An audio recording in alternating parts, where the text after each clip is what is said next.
In today's video, I'll show you how to fix WWE 2K17 not launching or crashing on startup.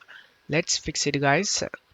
Open up File Explorer and go to Documents and open the WWE 2K17 folder and right click on the config and select delete option.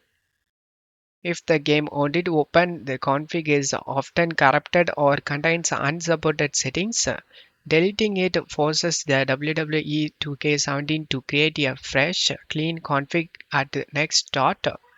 So launch the game and check if the problem solved or not. That didn't work, then as you can see the config file is recreated. Just right click and select the edit in notepad and set these three settings to off.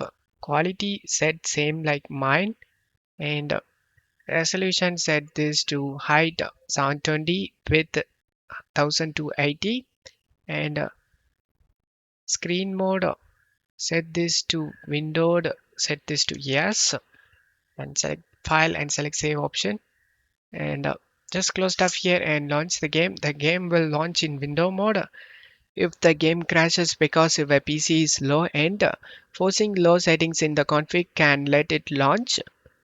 If that didn't work, then go to search menu and type Windows Security. Click on Open it. Select the virus and threat protection and select Manage Settings. Scroll down and select Manage Control Folder Access. Select Allow an app through controlled folder access and select Yes option. Select Add an allowed app and select Browse all apps and navigate to your game folder.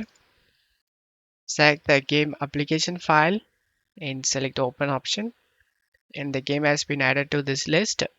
The control folder access blocks game from writing save files, creating config files, loading shaders. When blocked, the game fails to launch silently with no errors. Doing this can fix your problem. Now launch the game and this should fix your problem. I hope this video helped you guys. If the video helped you, don't forget to leave a like and subscribe. Thank you.